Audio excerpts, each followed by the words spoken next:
रोशनी की जो किरण गोविंद और सचिन को दिखाई दी थी वह उस वक्त बुझ सी गई जब एक्टिवा गाड़ी एक पहाड़ी इलाके में लावारिस हालत में पड़ी मिली। इन दोनों ने इंदौर पुलिस कमिश्नर संतोष सिंह से बात की और मदद करने के लिए गुहार लगाई।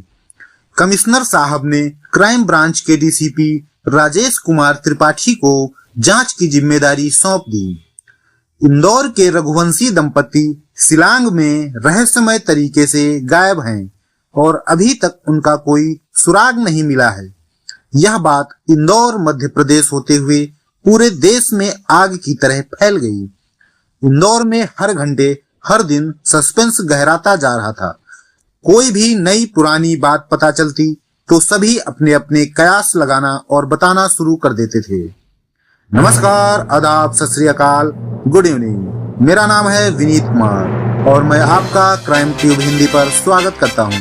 दोस्तों, अभी हमारे चैनल को सब्सक्राइब कर लीजिए क्योंकि यहाँ पर हर दिन आपको एक नई क्राइम और सस्पेंस से भरी कहानी सुनने को मिलने वाली है। अभी तो चैनल पर यह पहली ही कहानी है, लेकिन यदि आप लोगों का साथ मिलेगा तो हम और अच्छा काम करने के लिए प्रेरित होंगे। तो चलिए आज की कहानी शुरू करते हैं। 11 मई की वह शाम इंदौर में बेहद खास थी। सज धज कर एक नौजवान जोड़ा मंच पर बैठा था। 29 साल का राजा रघुवंशी, जो कि एक ट्रांसपोर्ट व्यापारी था, और 25 साल की सोनम, जो कि एक करोड़पति प्लाईवुड व्यवसायी की बेटी थी। दोनों की शादी रघुवंशी समाज की वैवाहिक पत्रिका से तय हुई थी। मंगल मिल गया था तो लग रहा था कि सभी कुछ शुभ ही होगा। शादी धूमधाम से हुई। मेहमान बधाई देते नहीं थक रहे थे। हर कोई कह रहा था क्या जोड़ी है, जन्मों का साथ होगा। लेकिन कोई नहीं जानता था कि इस सुहागरात की स्क्रिप्ट पहले ही लिखी जा चुकी थी, जिसकी आखिरी लाइन में लिखी थी एक हत्या। शादी के कुछ दिन बाद सोनम ने राजा से हनीमून के लिए मेघालय चलने की जिद की। राजा ने अपने पैसे के सिलसिले में बहुत से शहर घूम रखे थे, लेकिन नॉर्थ ईस्ट नहीं घूमा था, इसलिए मान गया। सोनम ने खुद टिकट बुक किए। 21 मई को दोनों शिलांग पहुंचे। 22 मई को चेरापूंजी की ओर निकले। वहां एक्टिवा स्कूटर पर घूमते समय सोनम के हाथ में 2 बैग के साथ में एक प्लान भी था जो राजा को नहीं पता था। 23 मई की सुबह वे दोनों वेइसा वडोंग वाटरफॉल के ट्रैक पर निकले। राजा ने अपनी माँ को आखिरी बार फोन किया, हम फल खा रहे हैं, ऊपर पहुंच गए हैं। उसके बाद फोन बंद और दोनों गायब। राजा और सोनम के फोन बंद होने पर दोनों परिवार घबरा गए। सोनम का भाई गोविंद और राजा का भाई विपिन शिलांग पहुंचे। गूगल मैप, लोकल इन्वेस्टिगेशन और ढूंढते ढूंढते एक लावारिस एक्टिवा गाड़ी गहरी खाई के पास मिली, लेकिन जो नहीं मिला वो था राजा रघुवंशी।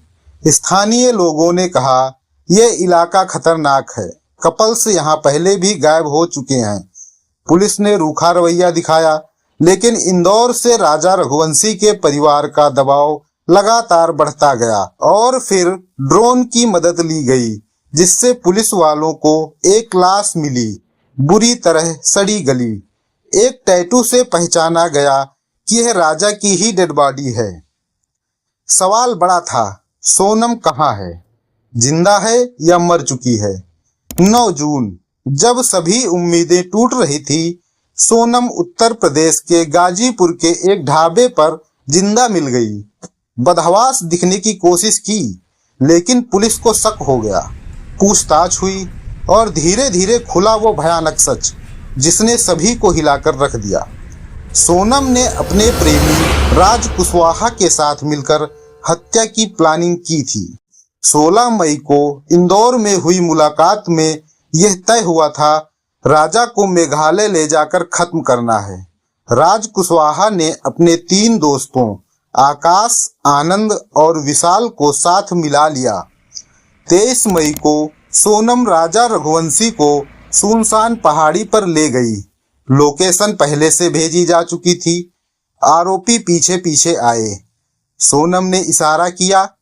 राजा को पहले वार में विशाल ने मारा। आनंद ने पकड़ रखा था और आकाश वहीं खड़ा निगरानी कर रहा था। राजा जमीन पर गिरा। सोनम कुछ दूरी पर खड़ी होकर सब देख रही थी।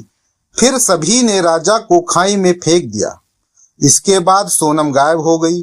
वही रास्ता, वही पहाड़, लेकिन अब वह सुहागिन नहीं, विधवा बनकर लौट रही थी, एकदम खामोशी से, जैसे कुछ हुआ ही ना हो। मेघालय पुलिस इस केस को ऑपरेशन हनीमून नाम दे चुकी थी। 120 अफसर, 42 CCTV footage, mobile records, location data, call details सब जुटाए गए। सोनम और राज कुशवाहा के बीच 20 दिन में 242 बार बातचीत हुई थी। अब ये सभी आरोपी जेल में हैं। सोनम, उसका प्रेमी राज कुशवाहा और 3 सुपारी किलर्स। सबकी उम्र 25 से 30 के बीच। कोई पेशेवर नहीं था, पर प्लान बहुत ही क्रूर और सुनियोजित तरीके से बनाया था। राजा की मौत एक दुर्घटना नहीं थी, यह एक पत्नी की अपने प्रेमी के साथ मिलकर रची गई साजिश थी। यह साजिश इतनी ठंडी, इतनी चुपचाप और इतनी बेधड़क थी कि कोई सोच भी नहीं सकता था। जो हनीमून होना था वह हत्या का मंच बन गया। जो दुल्हन बनकर आई थी वह हत्यारिन बनकर लौटी, और जो प्यार लग रहा था वह प्लानिंग थी। ऑपरेशन हनीमून कोई फिल्म नहीं, एक सच्ची वारदात है जो बताती है कि शक्लें मासूम हो सकती हैं पर इरादे नहीं। सच का रास्ता कभी आसान नहीं होता, लेकिन एक ना एक दिन सच सामने आ ही जाता है। इस कहानी में इंसाफ तो हो गया, लेकिन सवाल ये उठता है कि यह समाज किस ओर जा रहा है। आपका क्या कहना है कमेंट में जरूर लिखना। और हाँ, अगले एपिसोड में मिलेंगे एक और सच्ची क्राइम स्टोरी के साथ। तब तक के लिए धन्यवाद।